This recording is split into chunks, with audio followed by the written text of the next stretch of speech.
안녕하세요. 가톨릭대학교 철학과 박승찬 교수입니다. 안녕하세요. 이화여대 건축과 임석재입니다. 반갑습니다. 저는 EBS 통찰에서 중세의 문화와 사상에 대해서 말씀드리려고 합니다.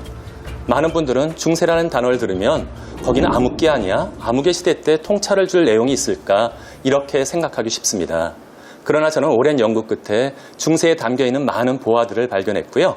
이번 강의를 통해서 이러한 발견한 내용들을 여러분들과 함께 나누어 보고 싶습니다. 또한 로마네스크 건축과 고딕 건축에 대해서 놀라운 책을 써주신 임석재 교수님이 옆에 계십니다. 당연히 너무 기대되는데요. 그 강연을 통해서 중세의 문화가 얼마나 찬란했는지 또한 잘 배울 수 있는 소중한 기회를 갖기를 원합니다. 예, 저는 고딕 성당, 12, 13세기 고딕 성당을 가지고 2주에 걸쳐서 여러분들과 얘기를 나눠보고자 합니다. 건축을 기준으로 했을 때 저는 중세가 암흑기라는 말에는 동의하지 않고요.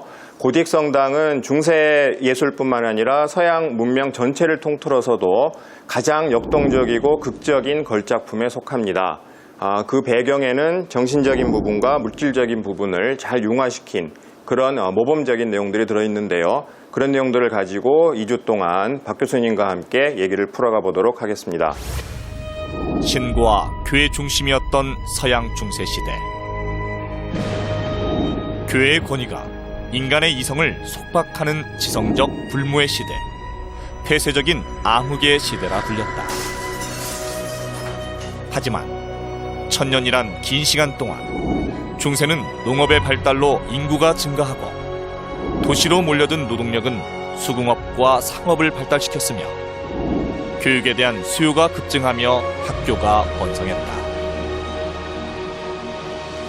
신과 인간의 조화, 인류가 가져야 할 최고의 가치에 대해 그 어느 시대보다 치열하게 사유했던 서양 중세 시대. 스콜라 철학이 탄생했으며 12세기 르네상스를 만들었다. 서양 중세 철학의 권위자 가톨릭대학교 철학과 박승찬 교수, 서양 중세 건축의 권위자 이화여자대학교 건축학과 임석재 교수가 말하는 중세시대 다시 보기. 서양 중세를 돌아보고 통찰함으로써 오늘날의 지혜를 구하는 시간, 지금 시작한다. 2016년 2월 돌아가신 움베르토 에코라는 세계적인 학자가 중세와 관련된 4권의 아주 방대한 서적을 낸 적이 있습니다. 그곳에서 움베르토 에코는 중세에 대한 여러 가지 오해들을 이야기하고 있습니다. 가령 예를 들면 중세가 아주 짧은 시기처럼 생각하시는 분들도 계시고, 처음에 말씀드렸던 암흑기라고 생각하신다거나 중세라고 하는 것은 고대 과학을 혐오하면서 아주 신앙적인 문제만 매달렸기 때문에 중세 전체가 신비주의와 엄격주의로 가득 차 있는 것처럼 생각할 수 있는 여지가 있었습니다. 하지만 이 모든 것들은 움베르토 에코 자신이 사실과는 완전히 다르다는 사실을 무려 4,000페이지가 넘는 4권의 책에서 명확하게 밝히고 있습니다. 현대인들인 우리들은 중세로부터 많은 내용을 배울 수 있다는 말씀을 드렸었는데요. 이것을 가로막는 것이 있습니다. 무엇이냐 하면 우리가 가지고 있는 편견이나 선입관, 많은 분들이 어떤 잘못된 일들이 벌어졌을 때는 중세의 마녀 사냥과 같다라고 얘기합니다.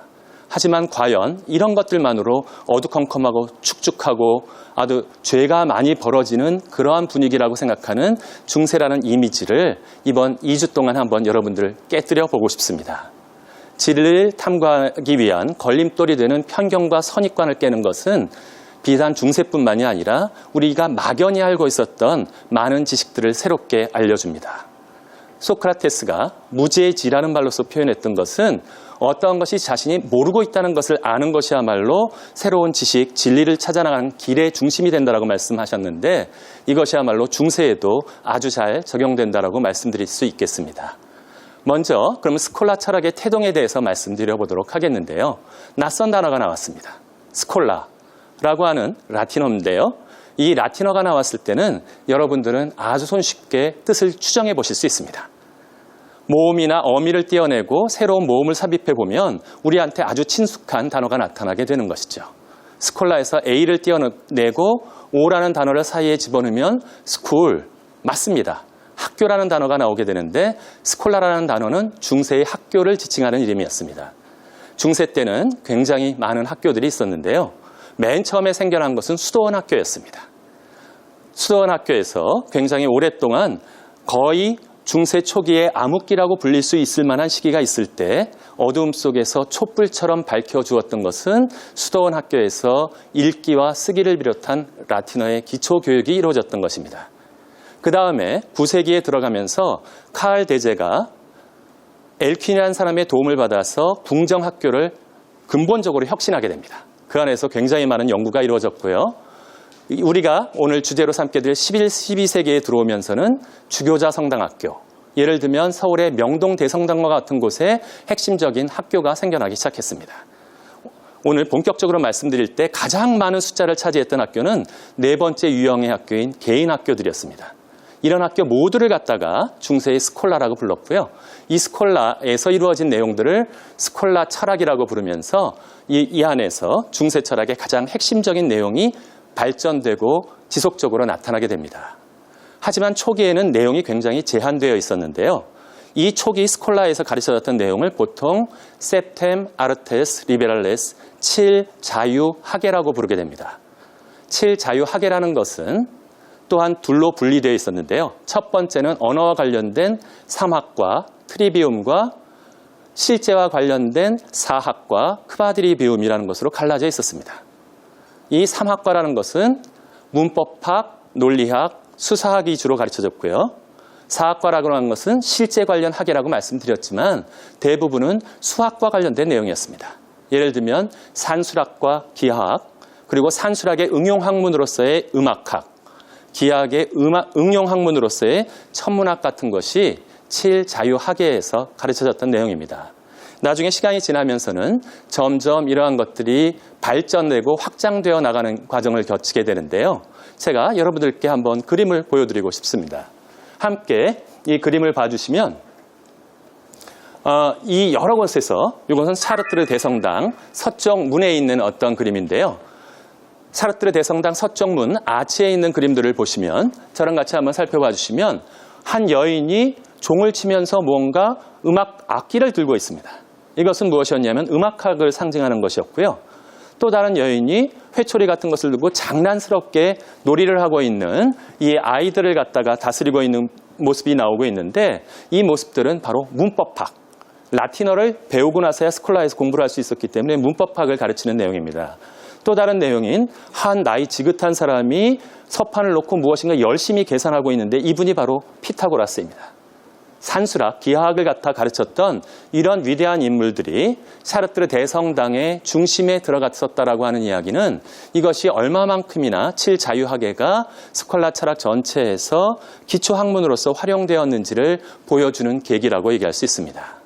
저는 이 스콜라 철학 태동기에 단 한 분만 간단하게 언급하고 다음 본격적인 주제로 넘어가 보도록 하겠습니다.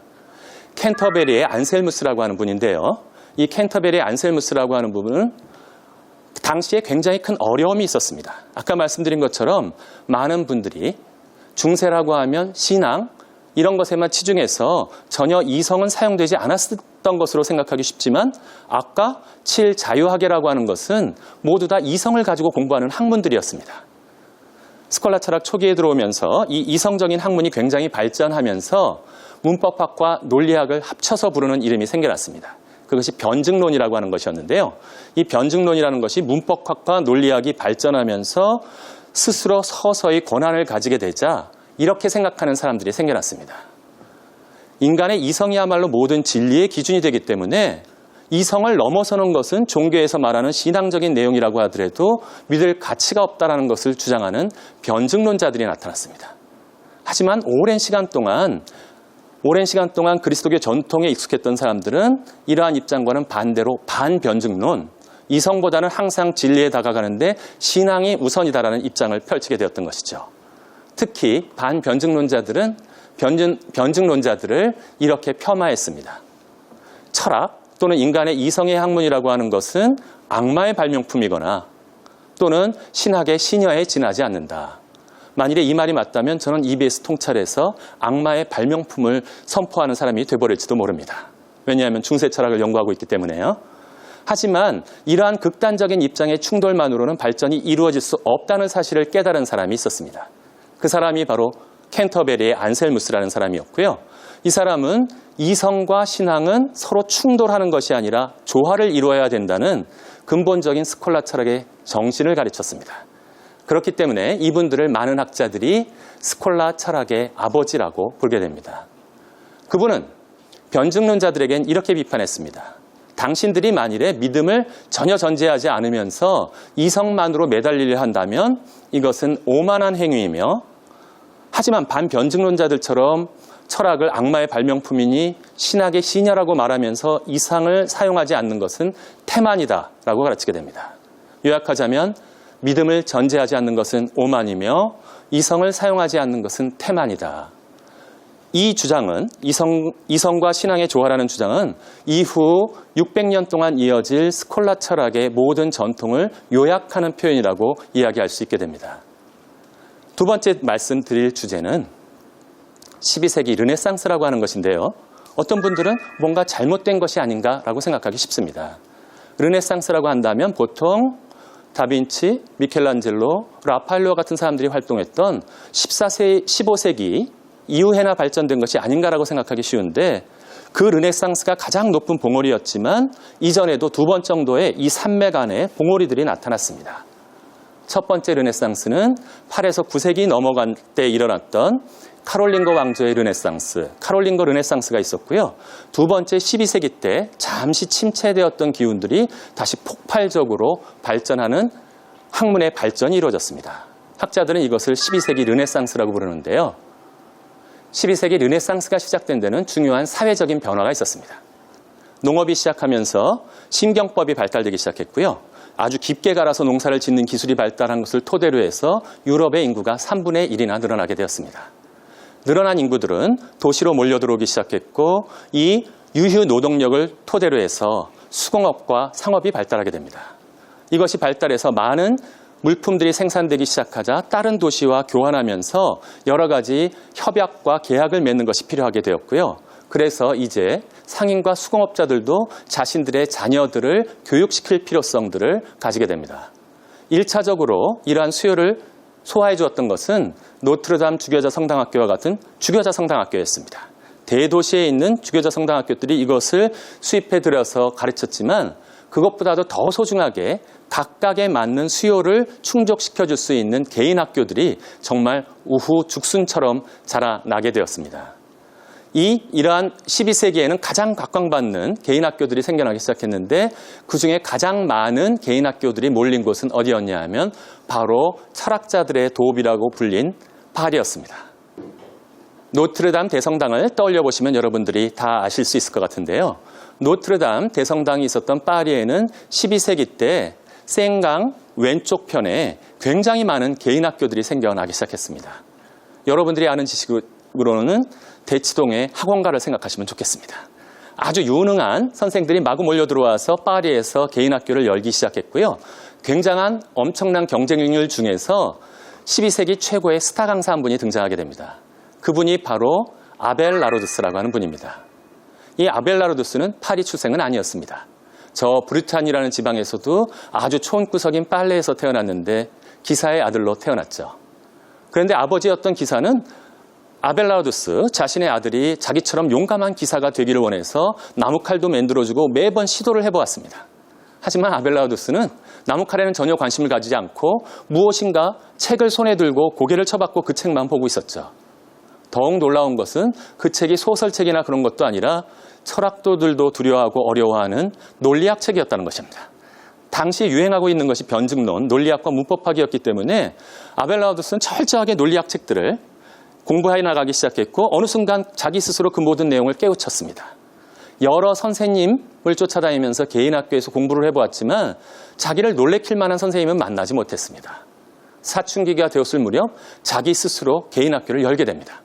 열어서 가르치기 시작하니까 빨레에서 굉장히 큰 성공을 거뒀고요. 조금 더 큰 도시인 물레행이라는 곳에 가서 다시 개인 학교를 열어보았지만 또 성공을 거뒀습니다. 워낙 기고만장했던 아벨 라로두스는 자신감 있게 어디로 진출했다? 파리로 진출하게 됩니다. 나 정도 되면 파리에서도 굉장히 유명한 개인 교사로서 성공을 거두리라. 하지만 파리는 달라도 너무 달랐습니다. 저 총구석에서 온 개인학교 선생이 이름을 날리기에는 너무나 뛰어난 선생들이 많았었다라고 하는 것이죠. 아벨라우두스는 고심 끝에 드디어 자기가 이름을 날릴 수 있는 방법을 찾아냈습니다. 당시에 가장 유명한 선생을 찾아가서 수업 등록을 했고요. 그분은 누구였냐면 노트르담 두교자 성당 학교의 교장이었던 샹포의 윌리엄이라는 선생이었습니다. 수업 등록을 하고 그 사이에 나이가 좀 들었지만 열심히 모든 필기를 다 한 끝에 아벨라우두스는 드디어 스승의 허점을 발견해냈습니다. 스승님은 그것도 모르고 강의를 잘 끝낸 다음에 혹시 궁금한 것 있으면 물어봐 주세요 라고 물어봤을 때 아벨라우두스는 손을 들고 질문을 퍼붓기 시작했습니다. 마구 질문을 퍼붓는데 선생님이 그만 깜짝 놀라고 말았어요. 무엇이냐 하면 이제까지 들어보지도 못한 이론들을 체계적으로 자신의 이론을 논박하는데 그만 자기가 쉽게 답변할 수 없었던 것이죠. 아벨라우두스 학생, 오늘은 시간이 다 됐으니까 다음에 강의를 한번 해보도록 하지요. 오히려 그 다음 강의에는 더 많은 구경꾼이 몰려들었습니다. 최고의 윌리엄 선생과 아벨라우두스의 공적인 토론을 보기 시작했던 것이죠. 수차례 이어진 토론에서 완벽하게 준비된 아벨라우두스는 윌리엄을 무찌르고 말았습니다. 강의를 들었던 학생들이 모두 당황했을 때 자신의 신분을 밝혔죠. 저는 사실은 파르비 퐁테뉴라고 하는 저 작은 섬에서 개인 학교를 열고 있는 아벨라우두스 선생입니다. 혹시 제 강의에 관심이 있으신지요? 최고의 광고를 하면서 사람들은 아벨라우두스의 강의로 몰려들어오기 시작했고 아벨라우두스는 짧은 시간 안에 파리 개인학교 무리들 속에서 가장 뛰어난 스타 강사로 자리를 잡게 되었던 것입니다. 그러면 궁금하실 수 있을 거예요. 도대체 무슨 것을 가지고 아벨라우두스는 스승 윌리엄을 무찔렀을까? 당시에는 소위 보편 논쟁이라는 것이 벌어지고 있었습니다. 이 보편 논쟁이라고 하는 것은